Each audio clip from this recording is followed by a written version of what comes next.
Hello friends, अभी जो bulb आप देखें ये बल्ब है 100 वोल्ट का बल्ब। गाइस अगर ये आपको ऑन ऑफ करना होता है तो मैनुअली एक स्विच सीरीज के अंदर आप यूज करते हैं। अगर उसे आप पुश करते हैं यानी कि ऑन करते हैं तो ये बल्ब ऑन हो जाता है, अगर आप ऑफ करते हैं तो ये बल्ब ऑफ हो जाता है। लेकिन गाइस आज डिस्कस करने वाले हैं आप एक ही बल्ब को दो जगह से कैसे ऑन ऑफ कर सकते हैं, यानी कि एक ही जगह से आप बंद भी कर सकते हैं और दूसरी जगह से आप उसे ऑन भी कर सकते हैं। तो इसके लिए आपको लेने होंगे ये जो आप देख रहे हैं ये सिंपल स्विच ही होता है। इसके अंदर 3 पिन आप देखते हैं, 1 2 3। नॉर्मली टेक्निकल भाषा में आप इसे 2 वे स्विच भी बोल सकते हैं। तो इस तरह के दो स्विच हम ले रहे हैं, 2 वे स्विच, और इसके कनेक्शन प्रॉपर कैसे करने हैं तो ये देखने की कोशिश करते हैं। कुछ वायर्स हमने लिए, तो 2 वायर्स लेते हैं, एक वायर फेस के लिए लेते हैं, एक न्यूट्रल के लिए लेते हैं। कुछ स्टेप्स हो गए, उसके बाद आप आसानी से इसके कनेक्शन कर पाओगे। अगर आप देखते हैं तो ये सीधा स्विच है, यानी कि यहाँ से ये बिल्कुल सीधा है। आप यहाँ पर मार्किंग देख सकते हैं, कंपनी की कुछ मार्किंग्स होती है, तो यहाँ से आप अंदाजा लगा सकते हैं ये स्विच सीधा है।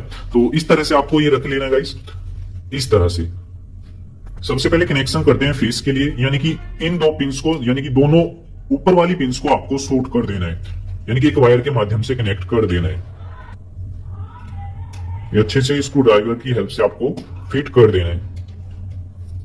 दोनों नीचे के पॉइंट्स में आपको न्यूट्रल वायर लगाना है, यानी कि आप ब्लैक कलर का कोई वायर ले सकते हैं जिसके अंदर आपको न्यूट्रल देना है। तो इस तरह से आपको शॉर्ट कर देना है। तो शायद ये क्लियर हो रहा है आपको। अगर वीडियो पसंद आए तो प्लीज लाइक कीजिए, सपोर्ट कीजिए और कमेंट्स कीजिए।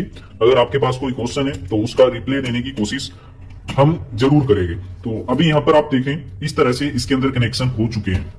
नेक्स्ट स्टेप के अंदर आपको लेना एक होल्डर, ये बल्ब होल्डर है। सिंपली आप 100 वोल्ट का बल्ब यहाँ पर होल्ड कर सकते हैं। तो इसके कनेक्शन करते हैं। नॉर्मली 2 वायर्स के पार्ट्स हमें लेने और इसके कनेक्शन आपको कर देने। तो ब्लू कलर के हम वायर यहाँ पर यूज कर रहे हैं, आप चाहे तो कोई भी वायर यूज कर सकते हैं। तो अच्छे से ये आपको फिक्स कर देना है। दूसरी तरफ भी आपको एक वायर इसी तरह से कनेक्ट कर देना है, यानी कि एक फेस के लिए और एक न्यूट्रल के लिए ये वायर आपको इस तरह से कनेक्ट कर देना गाइस। उसके बाद होल्डर का जो ये कैप है आपके पास, ये आपको इस तरह से यहां पर फिक्स करना है। तो यहाँ पे ये फिक्स हो चुका है। अभी दोनों ब्लू वायर्स आप देख रहे हैं, इन 2 वायर्स के थ्रू ही आपको ये जो बीच वाले टर्मिनल आप देख रहे हैं स्विच के, यहाँ पर कनेक्ट कर देना है। तो स्टेप बाय स्टेप इसे कनेक्ट कर लेते हैं। तो शायद आपको ये वीडियो क्लियर हो रहा होगा, तो लाइक तो आपको करना ही होगा।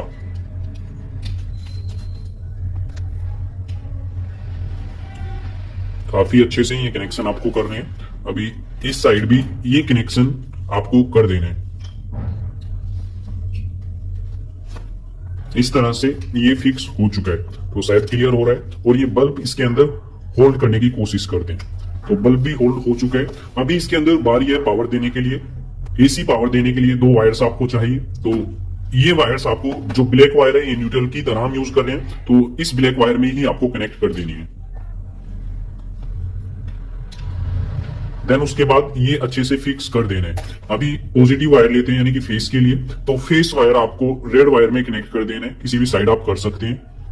तो यहां पर ये इस तरह से यहां पर फेस वायर कनेक्ट कर देना है। देन उसके बाद इसे फिक्स कर देना है गाइस। तो अभी प्रॉपर कनेक्शन हो चुके हैं। तो अभी इस सर्किट को ऑन करने की कोशिश करते हैं। तो इसे इस तरह से आपको रखना है। देन उसके बाद ये वायर्स आपको एसी सप्लाई के अंदर कनेक्ट कर देने हैं। तो अभी आपको प्रैक्टिकली दिखाते हैं गाइस। एसी सप्लाई इसके अंदर आ चुका है। अभी मैं यहां से ऑन करता हूं तो यहां से ये ऑन हो रहा है और यहां से ये ऑफ भी हो रहा है और यहां से ये ऑन हो जाता है। देन उसके बाद आप यहां से भी ऑफ इसे कर सकते हैं। तो इस तरह से अगर यहां से ये ऑफ हुआ तो यहां से भी ये ऑन हो जाएगा। तो इस तरह से यह कनेक्शन आपको करने हैं। Thank you.